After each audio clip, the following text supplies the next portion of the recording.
નમસ્કાર, મનોમંથન ન્યૂઝમાં આપનું સ્વાગત છે। મહીસાગરના લુણાવાડા તાલુકામાં મુખ્યમંત્રી ગ્રામ સડક યોજના હેઠળ આવરી લેવાયેલા રસ્તાઓમાંનો એક રસ્તો જે ચારણ ગામથી વીરપુર સુધીનો રસ્તો છે, જેની લંબાઈ કુલ 7 કિલોમીટર છે, જેની 15 વર્ષ જૂનો રસ્તો હોય જે નવો કરવામાં આવી રહ્યો છે।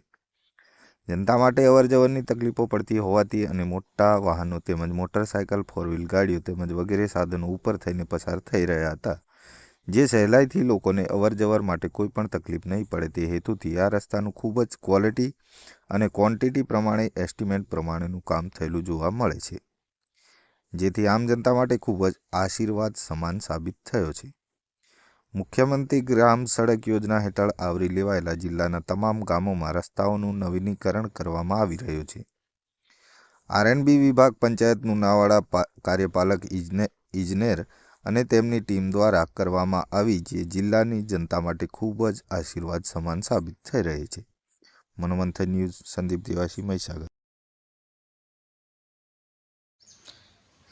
સરડિયા ગ્રામ પંચાયત પ્રતિનિધિ, તાલુકો વીરપુર, જિલ્લો મહીસાગરના રહી સરપંચના પ્રતિનિધિ હિંમતસિંહ ચતુરભાઈ। મારા ગામ સરડિયાથી ચારણ ગામ રસ્તો જોડતો 7 કિલોમીટરના અંતરમાં છે, જે 15 વર્ષ અગાઉ આશરે બનેલો। આજ પછી જે ક્વોલિટી અને આરએમડી વિભાગે સારો બનાવેલ છે, જે બદલ હું ખાતરી આપું છું।